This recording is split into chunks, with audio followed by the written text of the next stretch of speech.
SEO title H1 paragraph. Are those the three elements we need to test in different variations when doing local SEO testing? No, you need to test everything.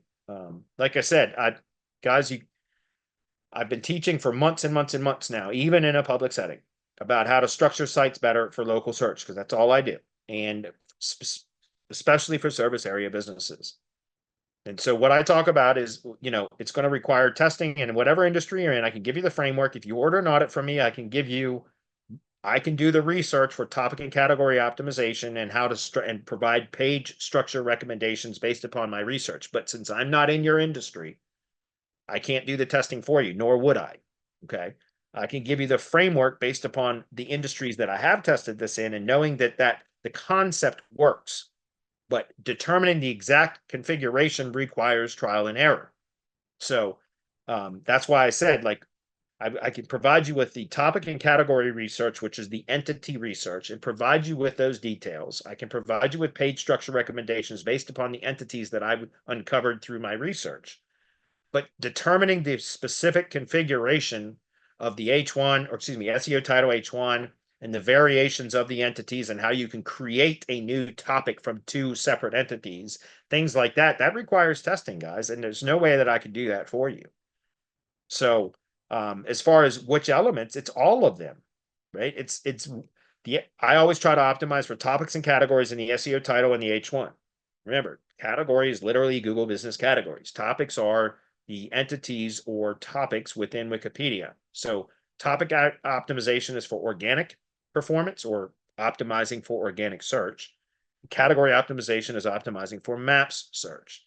So I always start with categories and then use categories to determine what the topics are or Wikipedia entities that are are responsible for those categories. And then from there, I just start playing around with it, trying to figure out what is the most relevant, what combination of these topics or entities can produce the greatest keyword coverage and that's why I've showed guys the topics and entities for tree service stuff, where tree maintenance has the broadest keyword coverage.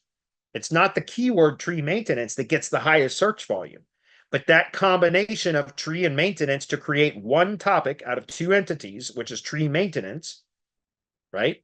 That one topic has the broadest keyword coverage of all the search query combinations that I've ever tested in the tree service industry. And I found that through testing. So that's why I said, guys, and I've been over this many times. I'm not going to go over it again today, but you just go through and collect all of the entities related to your industry and start playing with different combinations of them. Determine, and it takes testing, guys. I've been doing this for 3 years now with the tree service industry. Like I said, it's been about 6 months now that the current configuration that I have, I've not been able to beat it. So, but I still do testing in it, right? So I'm just telling you guys that not to discourage you. I want you guys to do this in whatever industry you've selected as your chosen industry. Pick one and start doing this testing, because once you figure it out, you have now a competitive edge over everybody else in that industry, most others in that industry. Let me just give you a quick demonstration of that. So this is just so you guys know, I share this often, but the Felling Pro domain, which is the more recent kind of, I had the domain now for maybe 3 years, something like that. But it wasn't until earlier this year, about 6 months ago, that I really started promoting this particular brand, which is multi-location brand for lead generation stuff. And so I've got a number of sites. If you just go to felling.pro, you'll see what I'm talking about, right? This is just the homepage is just a directory page, essentially, that just points to subdomain sites that I built, the ones that are at least completed. I've got some other sites out there that aren't completed yet. So I'm just pointing this out because I want to show you guys like why I'm talking about this. Is like, look at these jumps. This site here has one backlink, one geographic backlink built to it, one. And look at these jumps. This is showing this entire year. So this is showing that this was just submitted to Zootrix. It was built the week prior to me submitting it to Zootrix for rank tracking. And go look at the backlink profile if you don't believe me. There's one link built to this. It's a geographic link with a link with geographic relevance. So this is pure on page, right? This is Maricopa County, Arizona. And just look at the green arrows. Look at, guys, one backlink has been built to this. One, okay? A geographic link, so it's not even topically relevant. But the reason why and I'll show you another one in just a moment too. And I'll show you another one that has 0 backlinks built to it. That's a younger site. It was built probably about 2 weeks after this one was built. And you'll see a similar type of jump in rankings. Look at these green arrows, guys. This is what I'm talking about. When you get the proper structure in whatever industry you're working in, select one, do all the testing, so that once you figure out the best performing configuration, you can go into new markets like this, especially if you're targeting lower competition areas, and get these types of results with no backlink building. Or once it kind of fully settles in to wherever it's going to stop improving in performance on its own, then I can go intentionally build some backlinks to it so that I can push the keywords that aren't performing well yet. But look at these arrows, guys. Look at the amount of jumps that have occurred with no link building. It's because I've figured out the proper structure for hyper-local sites in the tree service industry. So that's why I just keep duplicating these sites, because it works. And so it's easier now for me to get results in the tree service industry because I went through a lot of testing to figure that out. And so those of you like, you want to get better results, do what others aren't willing to do. And that means pick an industry, start testing, figure it out. I can give you the framework, but it's going to require you to test to figure out what the proper configuration is. And it's not easy. It takes a lot of effort. But once you get it, now you're on to something that you can monetize and you can scale. Because this is super easy. I have a team member now that does these sites for me. She only does one a week for me right now, which kind of pisses me off because I expected to see her way more efficient at this. She only does about one site per week for me right now. But one site per week now, all I do is send her another location that I've researched and say, okay, go, here's the county and here's the 5 supporting locations. The structure of every one of these sites is 100% the same. It's the same 4 services. The only thing different is the locations. That's it. So I just send her another project and she builds another site, and a week, 2 weeks later or a week later, we submit it for indexing, and boom, let me show you another example. Here's another one that was just built about 2 weeks after that one right here. Look at this. Look at these jumps. Look at these green arrows, guys. This one has 0 backlinks built to it. 0 backlinks built to it. And I'm going to show you something else very briefly about. Look at these green arrows. The number of jumps that this is occurring. This site is 3 weeks old. No, it's 2 weeks old. Exactly 2 weeks old. You guys see this? Spotsylvania Felling Pro. I'm just going to show you the backlink profile. Let me pause the screen for a minute and get into Majestic.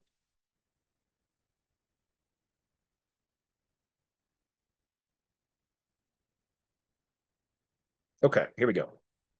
Look at this, guys. 0 backlinks built to this. See that? But notice something? It has proper link equity from the appropriate categories for this type of a business flowing into the subdomain. Why? Because we are building topically relevant links to the root domain here.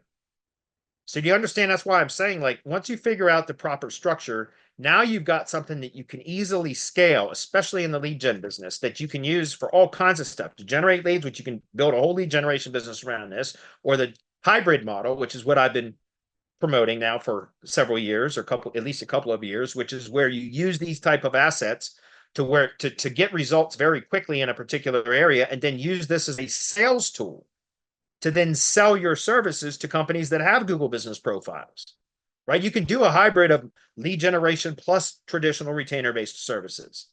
So, but do you think it's worth it to go out and do the type of testing and analysis and research and trial and error, all the stuff that I've been describing, to then identify proper structures so that you can just duplicate sites into each new location that you've identified as a lower competition location, get it to rank very quickly with no backlinks or very few backlinks, so very little additional effort and resources, monetary investment, etc. Very little of that. It's other than just proper on-page structure. And then if you have them as subdomains of something like this, right, then you can build topical links to the root domain so that you can push link equity and the appropriate topical categories to the subdomain locations. And then you hit the individual subdomain locations with geographically relevant links to help push those in those specific areas. Look at this, 0 backlinks, yet it has trust flow 10 in relevant categories. And you can see, again, guys, look at how these sites are performing. They improve in performance on their own. Once it finally settles in to where it levels out and it stays basically, there's always going to be fluctuations up and down, But once it kind of levels out, then that's when you can determine, okay, now I can go start spending investing some resources, time, money, whatever, into building links to this specific location to help it improve in performance. One last thing I want to show you guys. I just updated, I know I've shared this with you guys before, but the Louisville Felling Pro project, and I had,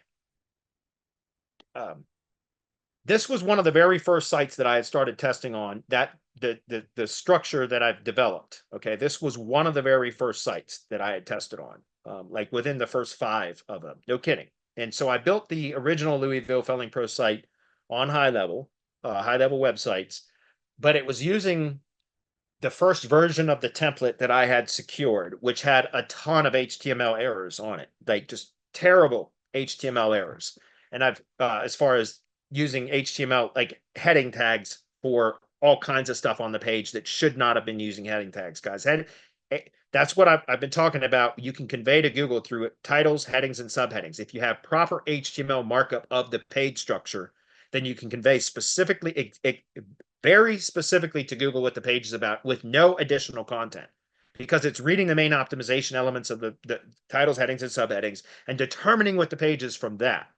And so I've showed you guys in Hump Day Hangouts many times that I had left all those technical errors because the project was still performing well.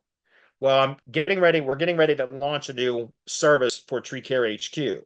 And I needed a test account in high level to start developing the snapshot and the automations and everything. So I decided to add that to the Louisville Felling Pro sub account in high level. And so that's where I'm developing the next service that we're going to launch under Tree Care HQ is through this sub account. And so because of that, just this past weekend, I said, all right, I'm finally going to update this damn site. So I did. I just redeployed this site 2 days ago, or I guess 2 days ago would have been Monday. And so you can see now those HTML errors are gone. Well, you've got 2 H1s. No, that's because the high level's got 2 sites, desktop and mobile version. It's not a responsive design. It's 2 separate sites, desktop and mobile. So this has now been modified and optimized. This is a new site. I got rid of, well, I've still got from the template that I extracted this from, I've still got the Google Reviews widget from a different location in there. So it's not 100% complete, but it's damn near complete. And so you'll see, like, for example, the neighborhoods. Previously, I still had the neighborhood images and all that other stuff. I got rid of all that stuff. This is now the most current template that I've been using, what I call the control, because I've not been able to beat this configuration yet. And so that's how this site is optimized. And I'm only bringing this to your attention, guys, because look at this. I just redeployed this site on Monday, and submitted it for indexing because the pages were done then. And you can see it just jumped. You can see how, let me just show you. If I go back to this year, you're going to see how volatile this site has been, right? So it's performing well since I added it to Zootrix for rank tracking, for organic rank tracking. And then it kind of dropped a bit and it kind of stabilized down there for a while. And then all I did was, like I said, I just re-optimized the site or redeployed the site with proper structure, which got rid of those technical markup errors, HTML markup errors. And look at that jump. Guys, nothing else. I mean, I am building links to this one too, by the way, just to be clear. But take a look at this. Like, I want you guys to see this. Every single keyword, all 24 except for the Louisville keywords, there's 6 keywords being tracked for Louisville specifically, are on the top 5.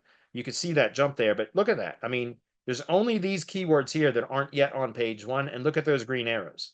So they're on their way, is what I'm saying. And like I said, I just deployed this or relaunched this site with proper structure now, just on Monday. So it's only been 2 days. So I expect over the course of the next couple of weeks, because that's, it usually takes Google 3 to 4 weeks for major structural changes to finally settle into where they're going to settle into the algorithm. And we are building links throughout this process. Just so you know, this project is getting regular and consistent link building done to it, because I've yet to rank. In maps, we're ranking for Louisville terms, but not in organic yet, not on page 1 yet.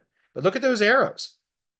So just to show you guys, that's why I think it's worth going through this exercise that I've been preaching to you guys for all this time. It's because it gives you a competitive edge.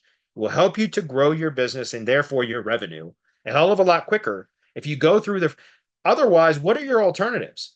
You go into every single industry, you do an enormous amount of research just to try to figure out how to properly optimize for that particular industry. And you never get to the point where you know that you've got a winning combination because you're only in that industry long enough or to do just good enough not to lose the client, right?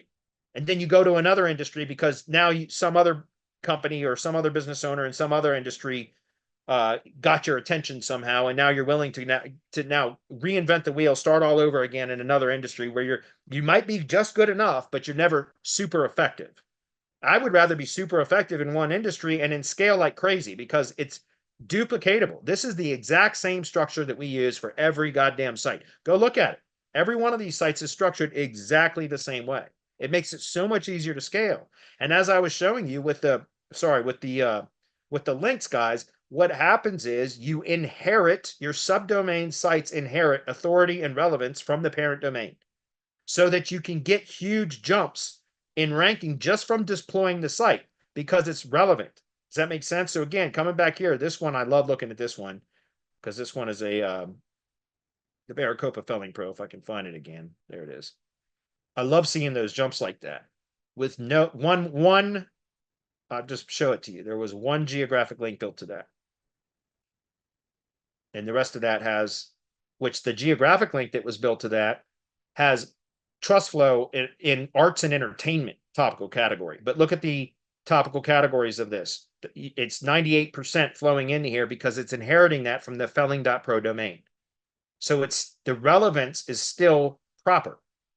One geographic link placed, and you can see these types of jumps, right? And so that's why I think it's worth the juice is worth the squeeze, in my opinion, guys, for doing that type of work. All right.